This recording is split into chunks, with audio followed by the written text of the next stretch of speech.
जैसा कि आप लोगों को मालूम है कि देश के प्रधानमंत्री नरेंद्र मोदी जी अपनी एक हफ्ते की यात्रा करके विदेश से वो लौट रहे हैं। इस यात्रा ने कई गंभीर सवाल खड़े किए हैं और आम आदमी पार्टी चाहती है कि इस पूरी यात्रा पर एक गंभीर बहस पूरे देश के अंदर शुरू हो। क्यों शुरू हो, इस पर मैं आपको कुछ सेकंड के बाद बताऊंगा, लेकिन दुर्भाग्य की बात यह है कि देश की जो दो सबसे बड़ी राजनीतिक पार्टियां हैं, एक जिनको सत्ता मिली हुई है, जिनकी जिम्मेदारी है सरकार चलाना, और दूसरी वो जो विपक्ष में है, प्रमुख विपक्षी पार्टी कांग्रेस। अगर आप देखिए तो जिनकी जिम्मेदारी थी कि इस देश के अंदर नीतियों पर बहस हो, वो दरअसल एक दूसरे के ऊपर इतना अनर्गल और इतने घटिया स्तर की बातें कर रहे हैं कि कभी कभी ये सोचकर, ये देखकर थोड़ी सी तकलीफ होती है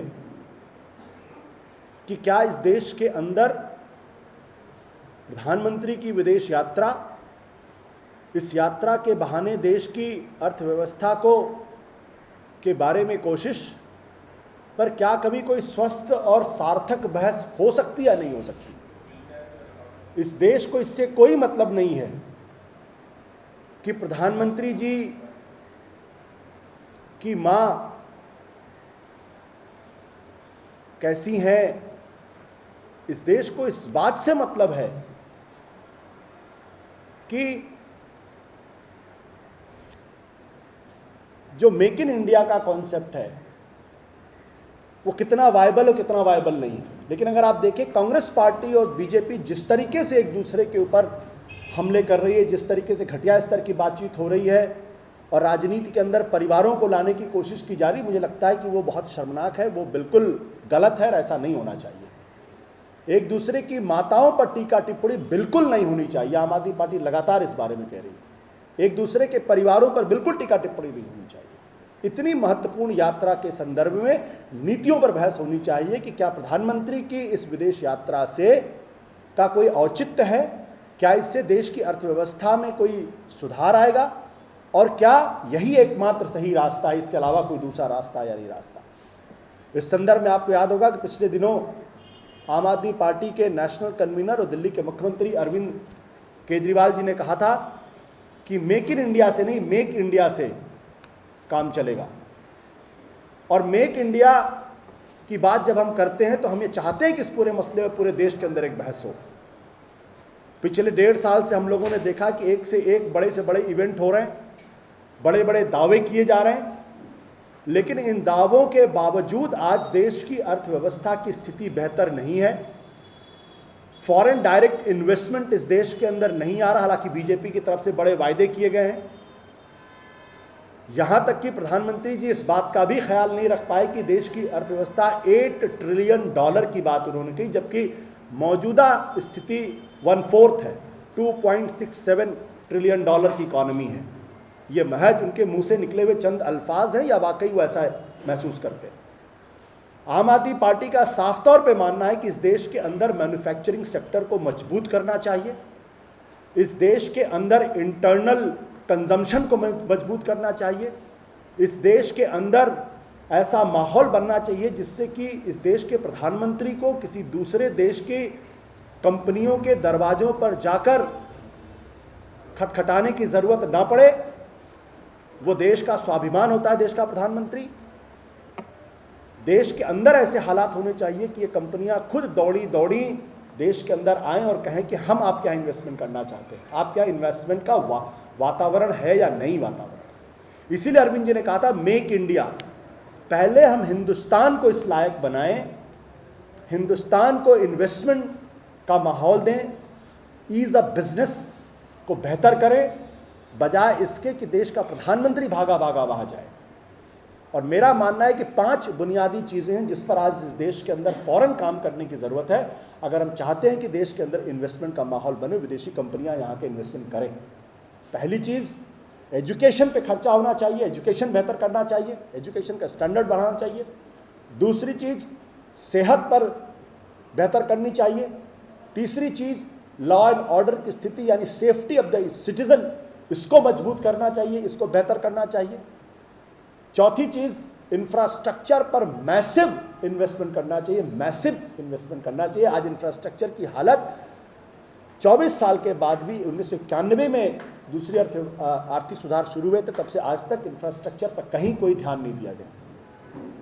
और आखिरी चीज़ जस्टिस सिस्टम जो हमारा है, जो जुडिशियल प्रोसेस है, उसमें ज़बरदस्त तरीके से रिफॉर्म की ज़रूरत है। इन 5 चीज़ों पर अगर हम काम नहीं करेंगे, अगर इस देश का नागरिक शिक्षित नहीं होगा, इस देश का नागरिक स्वस्थ नहीं होगा, इस देश के अंदर लोग अपने आप को सुरक्षित महसूस नहीं करेंगे, इस देश के अंदर अगर ट्रांसपोर्टेशन के लिए बेहतर इंफ्रास्ट्रक्चर नहीं होगा, बेहतर हाईवेज़ नहीं होंगे, बेहतर एविएशन नहीं होगा, बेहतर शिप नहीं होंगी, तो कोई भी कंपनी आपके यहाँ आकर पैसा लगाना नहीं चाहेगी। सबसे बड़ी बात है, जब कभी इंडस्ट्रियल डिस्प्यूट हो तो उस डिस्प्यूट के निपटारे के लिए बेहतर तरीके से जो है वो जस्टिस सिस्टम होना चाहिए, जुडिशियल प्रोसेस होना चाहिए। लेकिन इन 5 चीज़ों पर पिछले 1.5 साल के अंदर प्रधानमंत्री जी नरेंद्र मोदी के बड़े बड़े दावों के बावजूद एक काम नहीं हुआ है। बल्कि उन्होंने टारगेट रखा था मेक इन इंडिया को 25% जीडीपी का हम लेकर आएंगे मैन्युफैक्चरिंग सेक्टर में। आज हम 25 तो छोड़ दिए, 17-18% पर भी हम नहीं आ पा रहे ठीक से। वो 8 ट्रिलियन इकोनॉमी की बात कर रहे हैं, ट्रिलियन इकोनॉमी सिकुड़ी है पिछले दिन, इन्वेस्टमेंट कम हुआ है। बीजेपी कह रही है कि 40% एफडीआई इन्वेस्टमेंट पिछले 2014 के मुकाबले में 2015-16 में हुआ। हकीकत ये है कि वो फिगर भी गलत है, 23% सिर्फ हुआ है। और 2014 में 2013 की तुलना में जो इन्वेस्टमेंट आया था करीब $47 बिलियन का, उसकी तुलना में 3% $3 बिलियन कम आया। तो ये आम आदमी पार्टी ने इसीलिए जब हमारा पहला बजट पेश हुआ, हमने पहले बजट में ही शिक्षा और स्वास्थ्य इन 2 चीज़ों पर बेहतर काम करने का काम किया है। शिक्षा के बजट को 106% बढ़ाया गया, स्वास्थ्य के बजट को 45% बढ़ाया गया। दिल्ली के अंदर 1000 मोहल्ला क्लिनिक लाने की हमारी योजना है और 1 क्लिनिक हम शुरू कर चुके हैं। साथ ही साथ 960 जो सरकारी स्कूल हैं उनकी मैपिंग हो चुकी है और वहाँ पे उन स्कूलों को दिल्ली के प्राइवेट स्कूल्स के बराबर लाने की हम कोशिश कर रहे हैं। जैसे ही शिक्षा और स्वास्थ्य बेहतर होगा, हम बार बार कह रहे हैं कि दिल्ली के अंदर लॉ एंड ऑर्डर की स्थिति को बेहतर करिए, लेकिन इसके ऊपर कोई ध्यान नहीं हो रहा। तो मैं फिर बार बार कहूँगा कि इस पर बहस होनी चाहिए कि जो ये विदेश यात्रा कर कर मेक इन इंडिया का ढिढोरा पीटा जा रहा, दरअसल ये देश को किस दिशा में लेके जाएगा।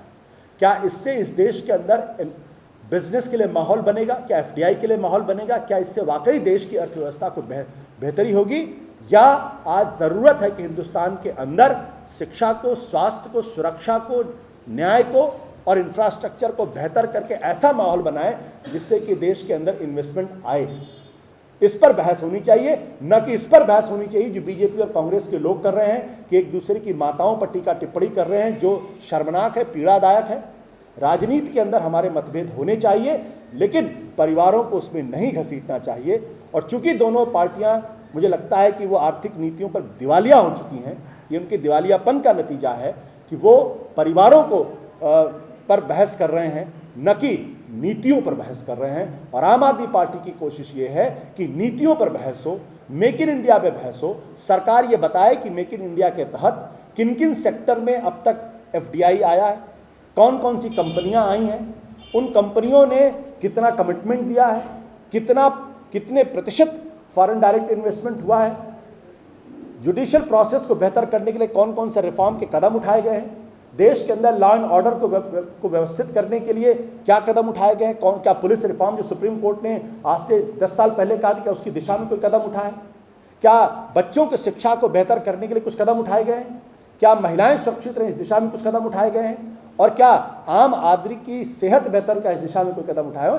इस पर बहस करिए, इंडिया को बनाइए, देश को बनाइए, तो देश बेहतर होगा। सिर्फ मेक इन इंडिया का ढिढोरा पीटने से, जुकरबर्ग और सुंदर पिचाई से बात करने से देश बेहतर नहीं होगा। देश बेहतर होगा तो ये सारे लोग हिंदुस्तान आएंगे और इन्वेस्टमेंट करेंगे। इस पूरी चर्चा के 2-3 और अनछुए पहलू हैं जिसके ऊपर मैं बात करना चाहूँगा आप लोगों के साथ, और कुछ आंकड़ों के साथ बात करना चाहूँगा। भारतीय जनता पार्टी के कुछ प्रबुद्धजन हम पे ये आरोप लगा रहे हैं कि हम नकारात्मक हो रहे हैं, हम नेगेटिव पॉलिटिक्स कर रहे हैं, हमारे पास और कोई एजेंडा नहीं है। मेरी समझ से ये बाहर है कि प्रधानमंत्री महोदय राष्ट्र निर्माण के उद्देश्य से विदेश की यात्राएं करते हैं, देश में इन्वेस्टमेंट लाने की बात करते हैं, डिजिटल इंडिया की बात करते हैं, और अगर कोई व्यक्ति उन विचारों से हट के कोई दूसरी बात कहता है तो उसे विदाउट एजेंडा करार दे दिया जाता है।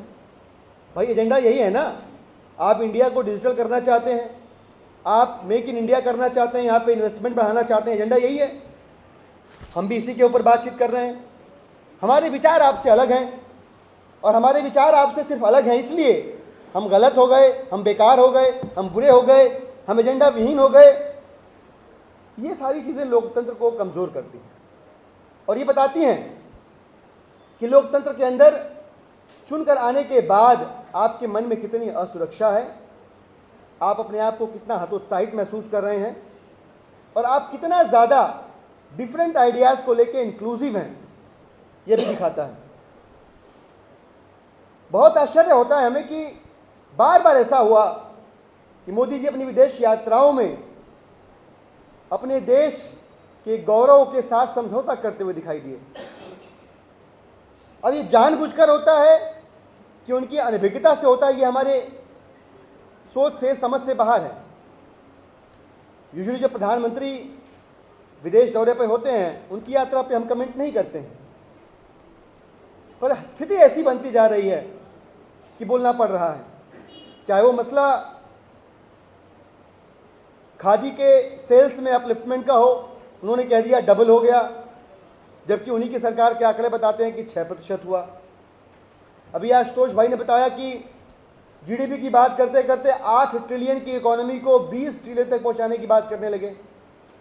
हम अभी 2.67 पे ही अटके हुए हैं। तो ऐसा क्यों हो रहा है कि जानबूझ के या अनजाने में माननीय मोदी जी अपनी ही सरकार जो वो चला रहे हैं कि आंकड़े फैक्चुअली इनकरेक्ट प्रेजेंट करते हैं, क्योंकि ऐसे देश की जगहसाई होती है, देश के स्वाभिमान पे ठप्पा लगता है। कभी कभी हम सोचते हैं कि हो सकता है ऐसा इसलिए होता हो कि मोदी जी विदेशों में ज़्यादा रहते हैं, बाहर की धरती पर जाकर भी उनकी स्पीचेस पॉलिटिकल लगती हैं, वो कांग्रेस के ऊपर अटैक करते हुए दिखाई देते हैं। हम कांग्रेस को डिफेंड नहीं कर रहे हैं, पर माननीय मोदी जी आप भूल जाते हैं विदेश में रहने की वजह से कि आप जिस देश के प्रधानमंत्री हैं उसके अधिकार क्षेत्र में आता है जहां आपको भ्रष्टाचार दिख रहा हो उसके खिलाफ कार्रवाई करें, एफआईआर करें, इन्वेस्टिगेशन कराएं, बजाय इसके कि इस पर भी आप भाषणबाजी करते रहें।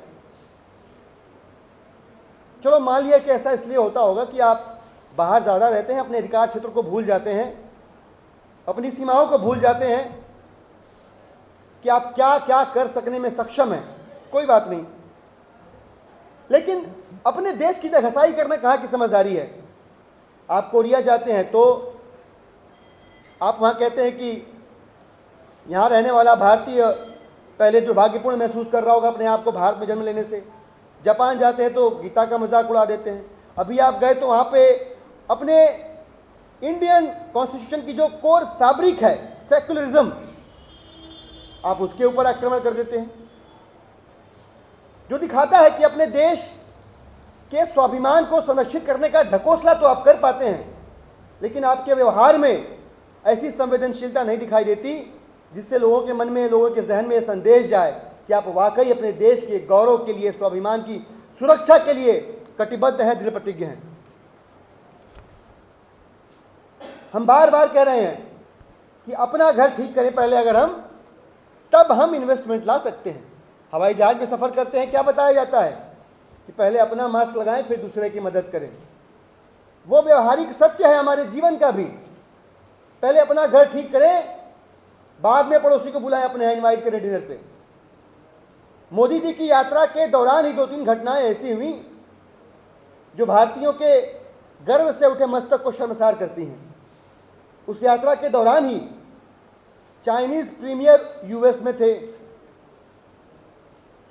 अमेरिका की सरकार ने उनके लिए आधिकारिक भोज का आयोजन किया। वहां पे तमाम कंपनियों के लोग राष्ट्रपति से मिलने खुद आए।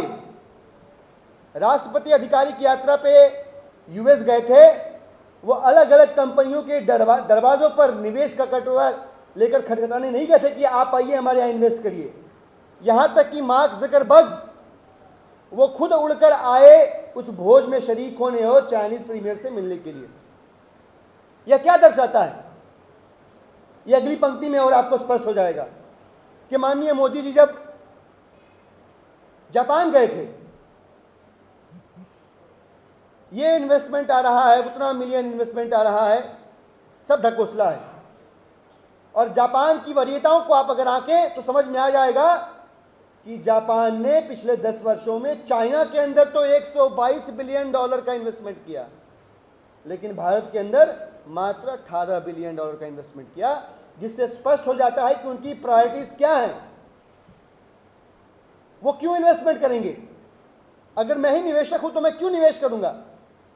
मुझे स्वस्थ, सुरक्षित, शिक्षित और व्यवस्थित शहर चाहिए जहां मैं अपना रुपया लगाना पसंद करूंगा।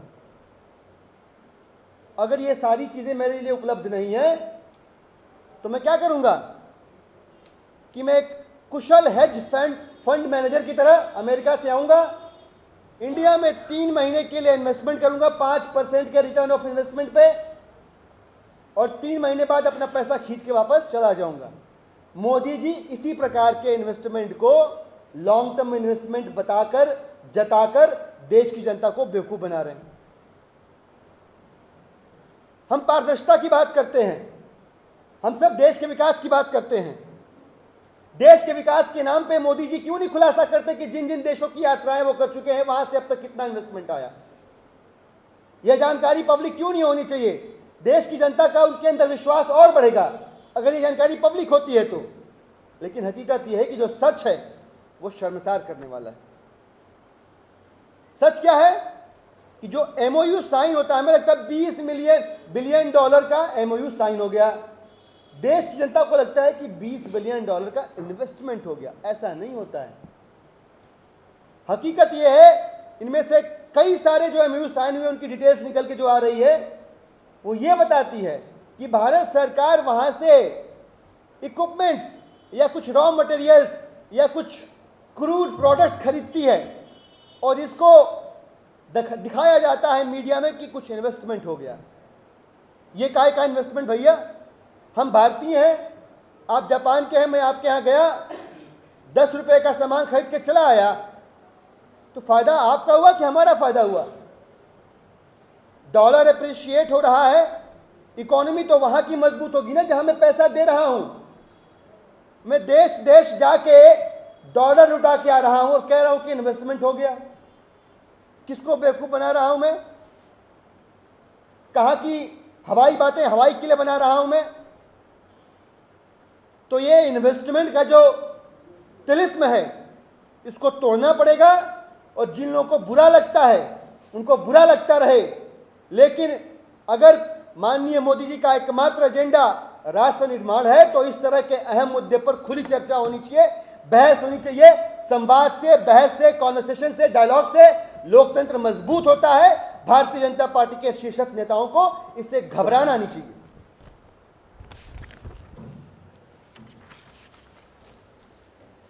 आपको बताऊं, एफडीआई के इनफ्लो की हम बात करते हैं अपने देश के अंदर। 2014-15 में जो आंकड़े हैं हमारे पास एफडीआई इन्वेस्टमेंट के, वो 24.7 बिलियन के आंकड़े हैं एफडीआई के। यानी कि 2013-14 से 54% का जंप हुआ है। लेकिन हकीकत यह है कि अगर 2011-12 के आंकड़े देखें जो कि 23.5% थे, तो ये आंकड़े 5% और कम ही हैं, उससे बढ़े नहीं हैं। इसके बाद जीडीपी के बारे में आशुतोष भाई ने आप लोगों से बताया कि किस प्रकार से जीडीपी के नाम पर माननीय मोदी जी ने विदेश में जो बयान दिया है वो शर्मसार करने वाला है। हमारा कहना सिर्फ इतना है कि अगर हम अपना घर ऑर्डर में ठीक कर लें, हम अपना देश अगर व्यवस्थित कर लें, हम क्या चाहते हैं? हम राज्यों के मुख्यमंत्री चुनते हैं, हम विधानसभाओं के विधायक चुनते हैं, हम लोकसभाओं के सांसद चुनते हैं। हम अपेक्षा करते हैं कि वो सांसद, वो विधायक, वो मुख्यमंत्री, वो प्रधानमंत्री अपने क्षेत्र में रुकेगा, वहाँ चुनाव प्रचार के दौरान अगर आया है तो सरकार में आने के बाद भी आएगा, वहाँ के विकास की समीक्षा करेगा, वहाँ निवेश की योजना बनाएगा, वहाँ के लोगों की ज़िंदगी बेहतर करेगा। सैकड़ों रैलियां करने के बाद माननीय मोदी जी ने उन इलाकों में झांकना भी छोड़ दिया है जहाँ चुनाव से पहले वो दौरे किया करते थे। हमें अपेक्षा करते हैं कि माननीय मोदी जी अपने देश का भ्रमण करें, वहाँ विकास कार्यों के तेजी के ऊपर काम करें, उनकी समीक्षा करें। उसको ठीक करेंगे तब निवेश आएगा, उसको बेहतर करेंगे तब अपने आप बाहर के निवेशक हमारे देश में इन्वेस्ट करने के लिए ललायित होंगे, न कि उनके दरवाजे जाकर गिड़गिड़ाने से। तो एक बहुत नम्र निवेदन है कि इसके ऊपर खुली चर्चा हो, बहस हो, स्वस्थ संवाद हो, और इसमें अगर संवाद हो रहा है तो इसको नकारात्मक राजनीति का नाम देकर इसको डाइल्यूट, इस कॉन्वर्सेशन को, इस डायलॉग को डाइल्यूट करने का प्रयास न किया जाए। इससे अलग एक और गंभीर मसला आप लोगों से डिस्कस करना था। घटना 24 तारीख की है उत्तर प्रदेश में बनारस की। बनारस के अंदर एक कार्यक्रम था गणेश विसर्जन का, जिसमें माननीय मोदी जी के राज में, उनके खुद के संसदीय क्षेत्र में उत्तर प्रदेश की पुलिस ने बहुत बर्बरतापूर्वक आम आदमी पार्टी के कार्यकर्ताओं और संतों को बुरी तरह से पीटा है, निर्ममता से पीटा है।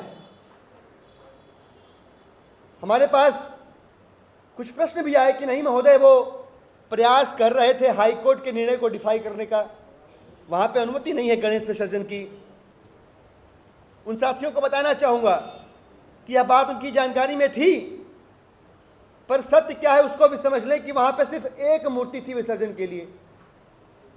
वहाँ पे अपने महाराष्ट्र के भाइयों का एक संगठन है जिसने एक गणेश की मूर्ति विसर्जित करने का मन बनाया था, और जब इसकी अनुमति नहीं मिली तो उस संगठन ने और हमारे साथियों ने निवेदन किया, संतों ने निवेदन किया कि कोई बात नहीं, विसर्जन न कर पाएँ, इस मूर्ति का गंगा जल से आचमन तो कर लेने दीजिए, हमारी श्रद्धा वहीं पर संतुष्ट हो जाएगी, हमारी पूजा वहीं समाप्त हो जाएगी।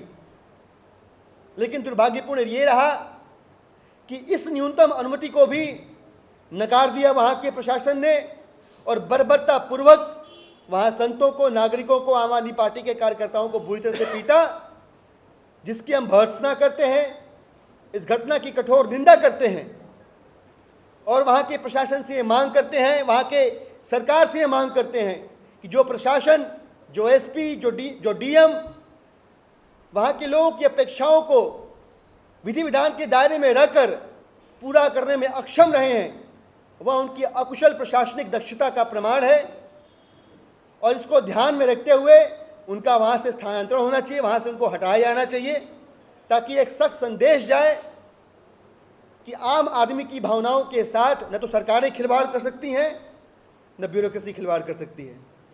बहुत बहुत शुक्रिया, थैंक यू वेरी मच।